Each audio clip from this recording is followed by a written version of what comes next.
Tout d'abord, je veux dire à toute l'Église, je m'excuse tantôt si j'ai élevé la voix. Euh, je crois que je n'ai pas voulu que ça dégénère dans la salle, puis c'est ça qui est mon émotion qui m'a amené à agir de la sorte. Donc, je vous demande de m'excuser pour cela. Puis, je vous dis à tous ici présents que la paix et la grâce de notre Seigneur Jésus-Christ soient avec nous tous. Que le Seigneur vous bénisse abondamment. Et nous devons dire merci à Dieu parce que si nous sommes capables de voir cette belle journée aujourd'hui, ensoleillée, c'est parce qu'il use encore de patience, voulant que tous parviennent à la connaissance de la vérité et qu'ils soient sauvés. Le titre de ce message aujourd'hui, c'est « Les justes jugements de Dieu ». Et avant de commencer, je veux que vous m'accompagniez dans une courte prière.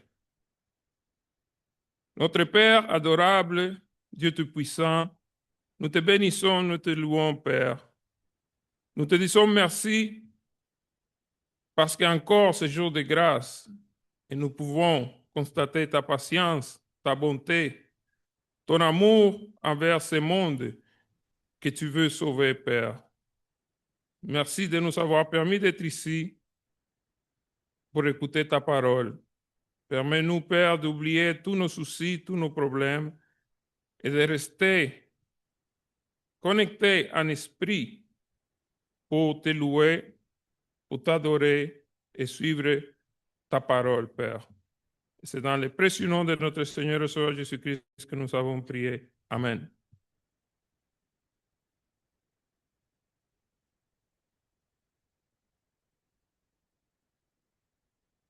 Plusieurs personnes dans le monde croient et gardent un espoir d'échapper au jugement dernier. Les hommes ont tendance à se justifier eux-mêmes. Ils ont tendance à se justifier en s'appuyant sur leurs bonnes œuvres. Ils se disent avoir fait suffisamment du bien pour que Dieu leur accorde au moins une petite place ou un petit coin dans le royaume de Dieu. Beaucoup d'autres estiment que ça ne vaut pas la peine de connaître Dieu. Ils n'ont aucune crainte de Dieu et ils se disent à eux-mêmes qu'à la mort ou au-delà de la mort, il arrivera ce qu'il arrivera.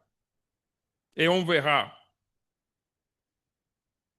Peut-être qu'ils pensent qu'en arrivant là-bas, s'il y a vraiment un jugement qui va être rendu, ils vont pouvoir négocier avec Dieu. Par exemple, mon père a dit souvent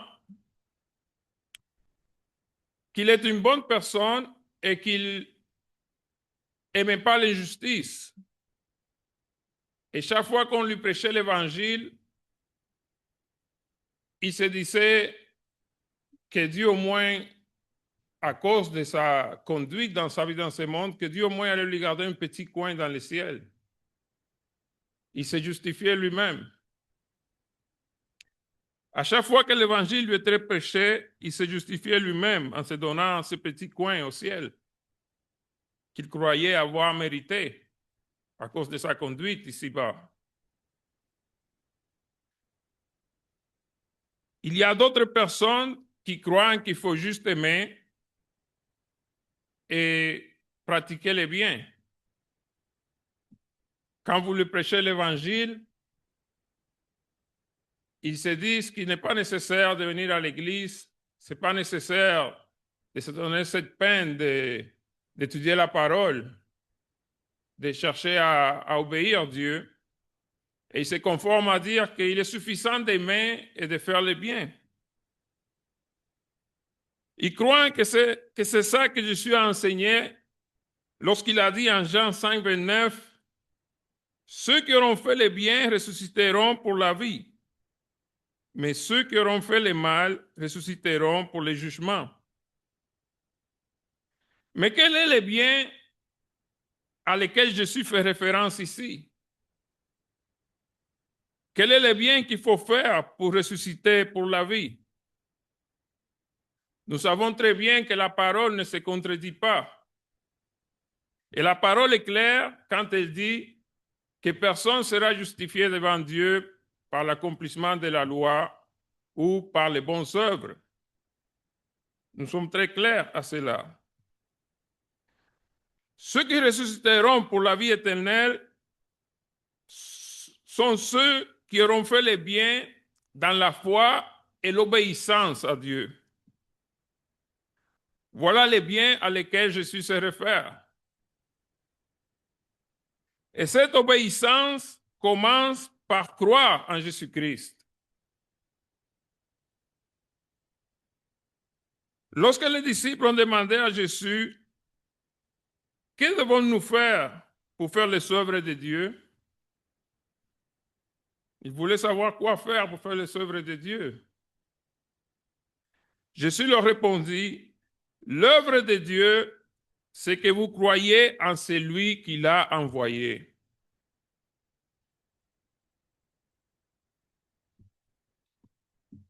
Voilà la lecture dans Jean 3, 16 à 21. Quel est le bien auquel Jésus se réfère? Jean 3, 16 à 21 peut nous éclaircir un peu à ce sujet.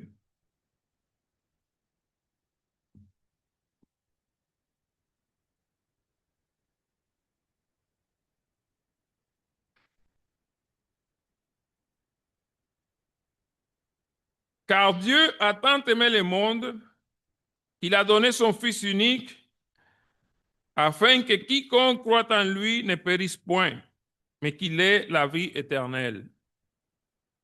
Dieu, en effet, n'a pas envoyé son Fils dans le monde pour qu'il juge le monde, mais pour que le monde soit sauvé par lui.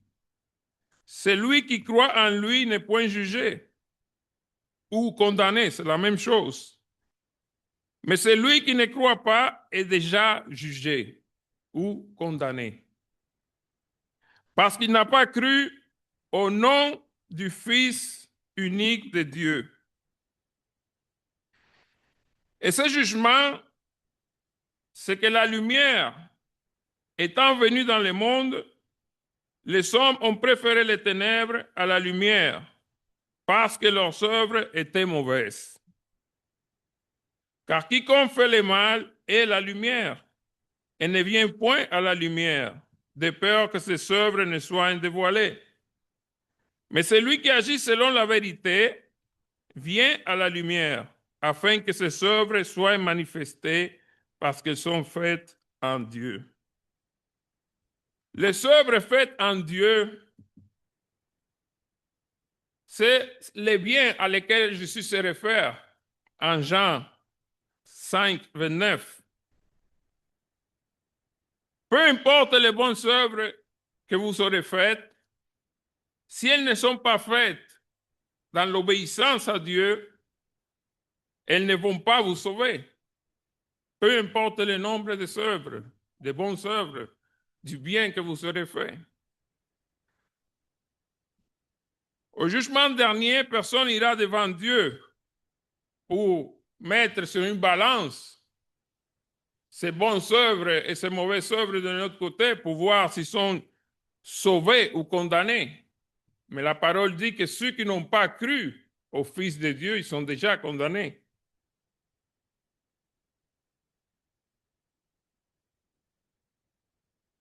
La parole dit aussi qu'il n'y a aucune condamnation pour ceux qui sont en Jésus-Christ.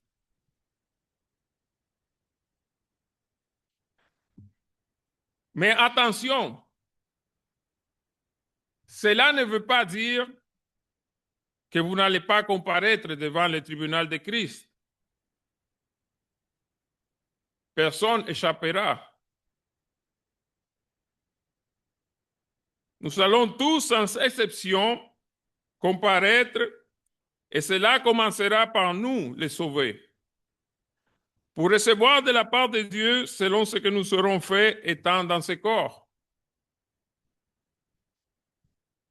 2 Corinthiens 5, 10 dit, « Car il nous faut tous comparaître devant le tribunal de Christ afin que chacun reçoive selon les biens ou les mal qu'il aurait fait étant dans son corps.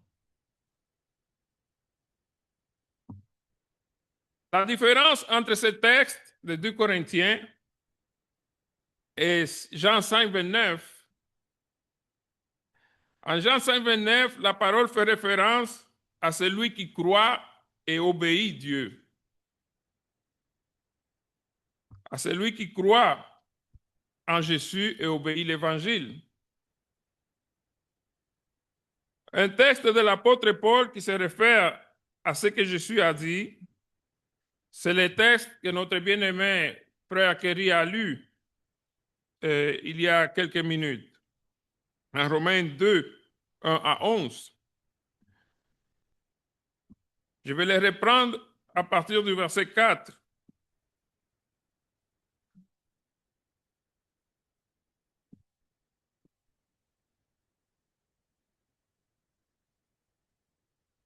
Ou méprises-tu les richesses de sa bonté, de sa patience et de sa longanimité, ne reconnaissant pas que la bonté de Dieu te pousse à la repentance, mais par ton endurcissement et par ton cœur impénitent, tu t'amasses un trésor de colère pour les jours de la colère et de la manifestation du juste jugement de Dieu, qui rendra à chacun selon ses œuvres, recevant la vie éternelle à ceux qui par la persévérance à bien faire, encore une fois, c'est bien faire, c'est dans la foi et l'obéissance à Dieu, à ceux qui par la persévérance à bien faire cherchent l'honneur, la gloire et l'immortalité. Mais l'irritation et la colère à ceux qui par esprit de dispute sont rebelles à la vérité et obéissent à l'injustice. Toute personne qui cherche à être justifiée par ses bonnes œuvres, ils sont rebelles à la vérité. Et même s'ils s'efforcent pour faire de bonnes œuvres sans Dieu, ils obéissent à l'injustice.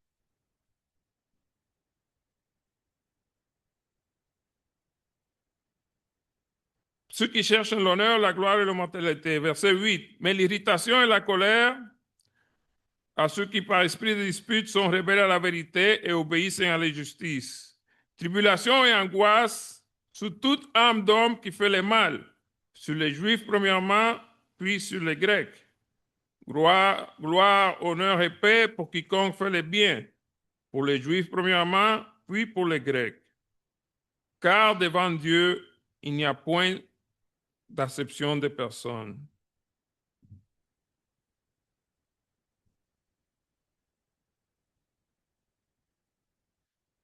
En 2 Corinthiens 5:10, c'est que chacun rendra compte de ses actes et recevra de la part de Dieu selon ce qu'il a fait. L'homme peut se réjouir dans sa jeunesse et profiter de la vie, mais il doit savoir le faire de manière correcte devant Dieu. Lisez avec moi dans Ecclésiastes 11:9.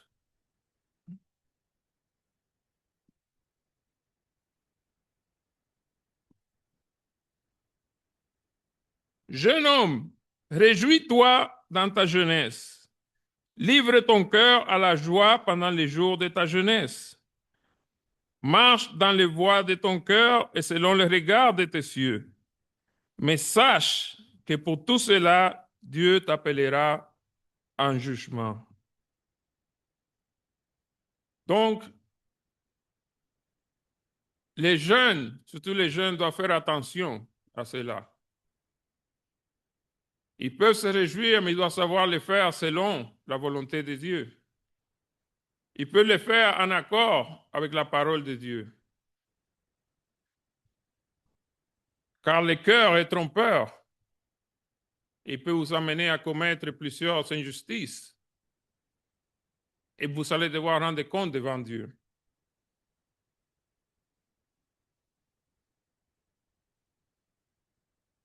Parfois, on se demande dans la vie, et souvent personne se pose cette question. Pourquoi dans la vie, les gens qui vivent en faisant le mal, les criminels, les voleurs, les vendeurs de drogue, souvent il leur va mieux à eux dans la vie, dans cette vie, qu'à celui qui cherche à faire le bien ou à celui qui cherche à obéir à Dieu. Oui, d'une certaine manière de le voir, on peut dire que ça va mieux pour eux, dans plusieurs cas. On les voit se réjouir dans les péchés. Ils ne tiennent même pas compte de Dieu. Des fois, ils vivent dans l'abondance plus que nous. Et on ne voit pas que Dieu les punit. On ne voit pas de punition. Mais la parole dit que Dieu délivre l'homme pieux, mais que sa colère demeure sur l'impie.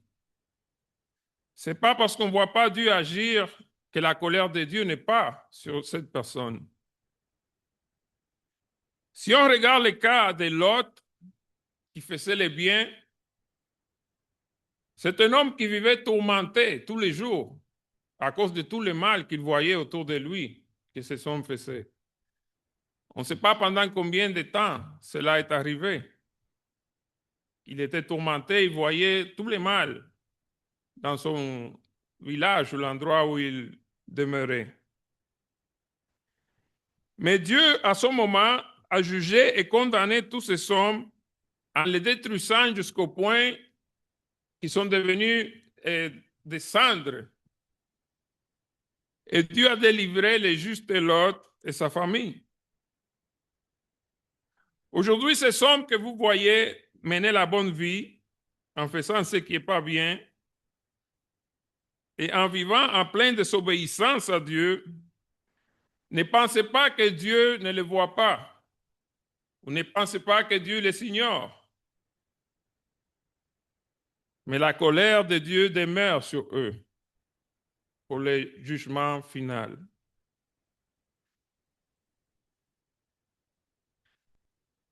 La parole dit, le Seigneur sait délivrer de l'épreuve les hommes pieux et réserver les injustes pour être punis au jour du jugement. 2 Pierre 2,9. Donc, vaut mieux souffrir comme chrétien, attendre de Dieu la vie éternelle et recevoir de sa part selon nos œuvres, selon nos bonnes œuvres. Mais l'impie qui se réjouit dans la débauche recevra rétribution selon le mal qu'il a fait.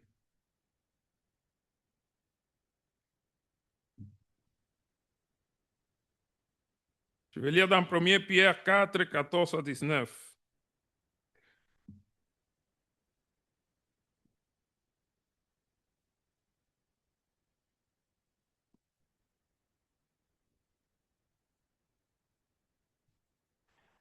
Si vous êtes outragés pour le nom de Christ, vous êtes heureux, parce que l'Esprit de gloire, l'Esprit de Dieu repose sur vous. Que nul de vous, en effet, ne souffre comme meurtrier, ou voleur, ou malfaiteur, ou comme s'ingérant dans les affaires d'autrui. Mais si quelqu'un souffre comme chrétien, qu'il en ait point honte, et que plutôt il glorifie Dieu à cause de ce nom. Car c'est le moment où le jugement va commencer par la maison de Dieu. Or, si c'est par nous qu'il commence, quelle sera la fin de ceux qui n'obéissent pas à l'évangile de Dieu? Quelle sera la fin de ceux qui n'obéissent pas à l'évangile de Dieu? Même s'ils font de bonnes œuvres et ils n'obéissent pas à l'évangile, quelle sera leur fin? Et si les justes se sauvent avec peine, que deviendront l'impie et les pécheurs? Ainsi que ceux qui souffrent selon la volonté de Dieu remettent leurs âmes au fidèle Créateur en faisant ce qui est bien.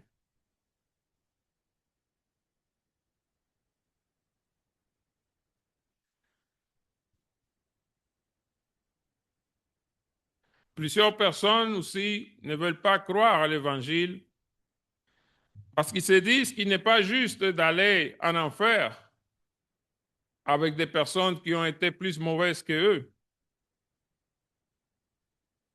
Mais quand Dieu donnera rétribution aux méchants, ils recevront chacun selon leurs actes. Le jugement de Dieu est juste.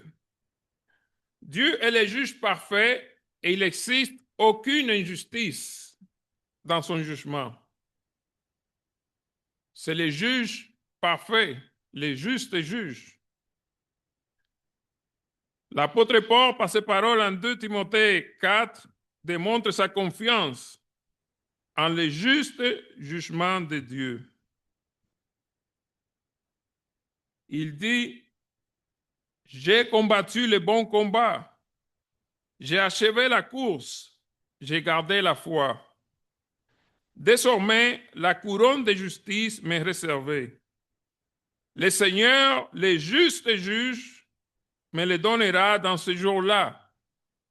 Et non seulement à moi, mais encore à tous ceux qui auront aimé son avènement.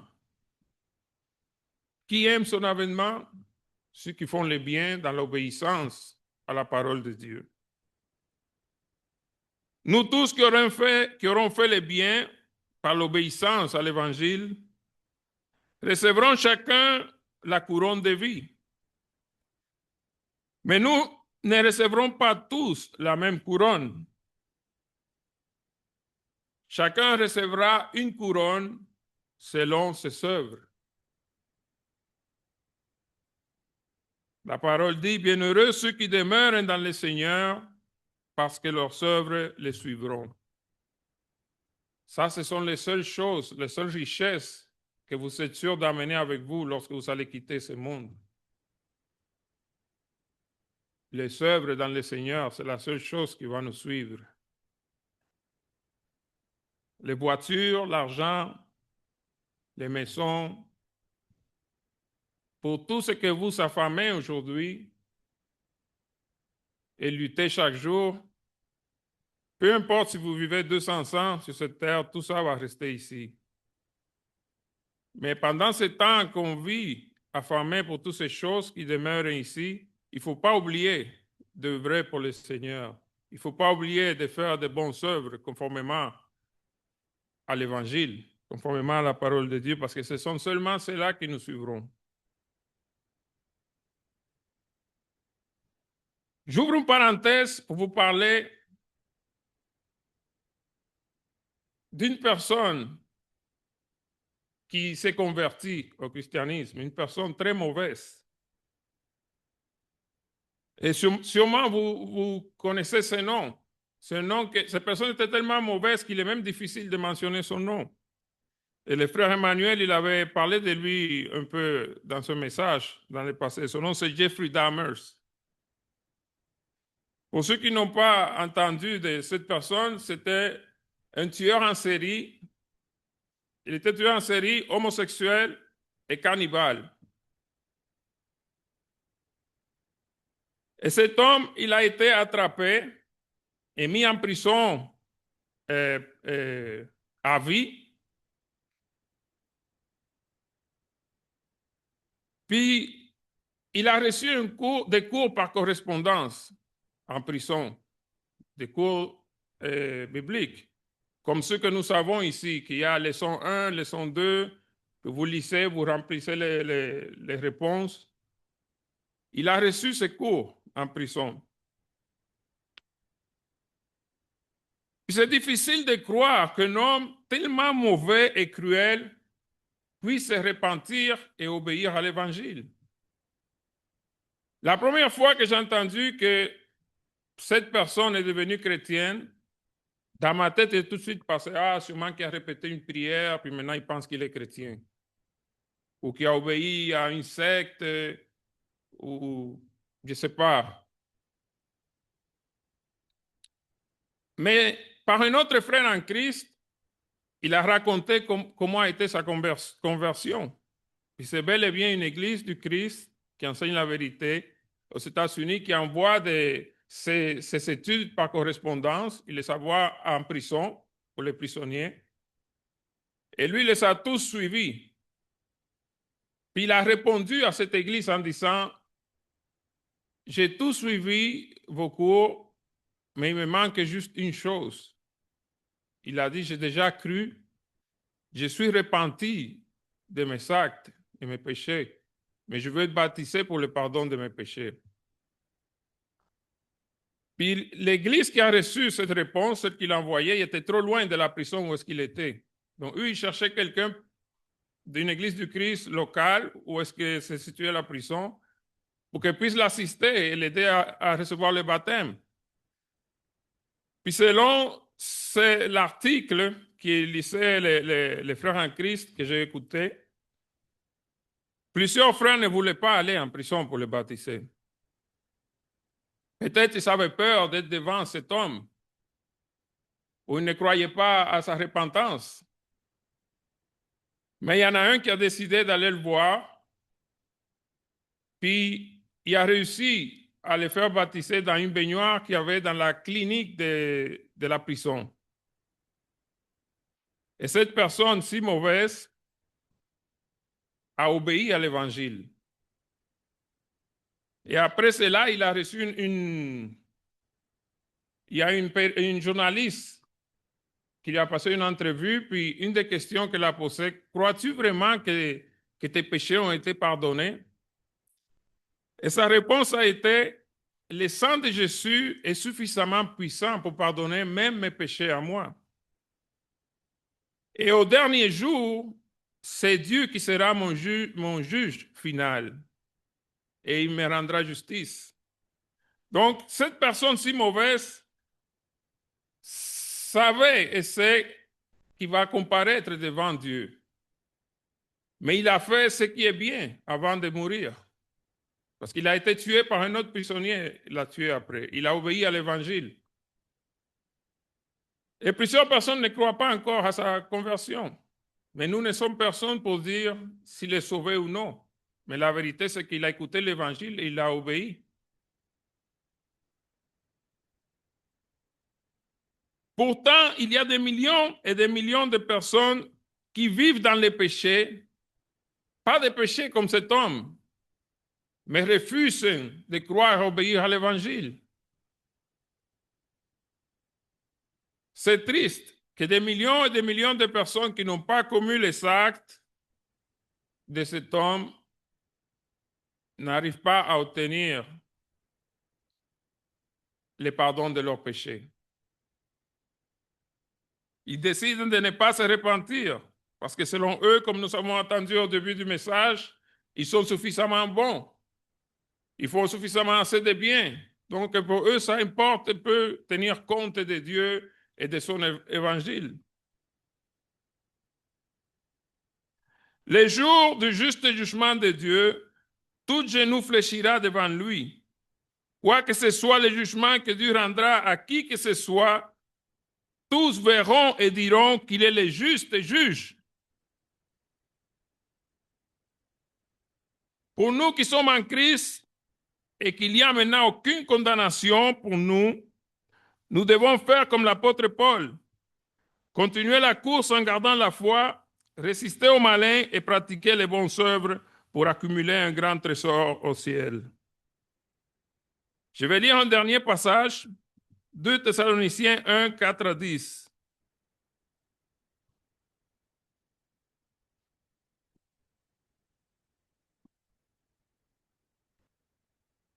Aussi nous glorifions-nous de vous dans l'Église de Dieu, à cause de votre persévérance et votre foi au milieu de toutes vos persécutions et des tribulations que vous avez supportées. C'est une épreuve de juste jugement de Dieu, pour que vous soyez jugés dignes du royaume de Dieu pour lequel vous souffrez. Car il est de la justice de Dieu de rendre l'affliction à ceux qui vous affligent et de vous donner à vous qui êtes affligés du repos avec nous, lorsque le Seigneur Jésus apparaîtra du ciel avec les anges de sa puissance, au milieu d'une flamme de feu pour punir ceux qui ne connaissent pas Dieu et ceux qui n'obéissent pas à l'évangile de notre Seigneur Jésus-Christ. Ils auront pour châtiment une ruine éternelle, loin de la face du Seigneur et de la gloire de sa force. lorsqu'il viendra pour être en ce jour-là glorifié dans ses saints et admiré dans tous ceux qui auront cru, car notre témoignage auprès de vous a été cru.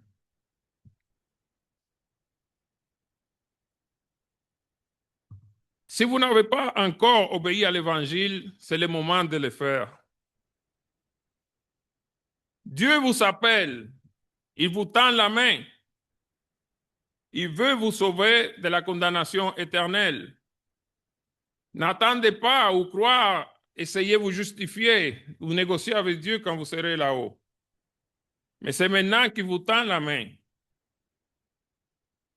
Si vous n'avez pas encore obéi, maintenant que nous allons chanter les cantiques d'appel, je vous demande de réfléchir et prenez la décision la plus importante de votre vie, que c'est celle de croire en Jésus-Christ et obéir à son évangile. Que le Seigneur vous bénisse. Merci.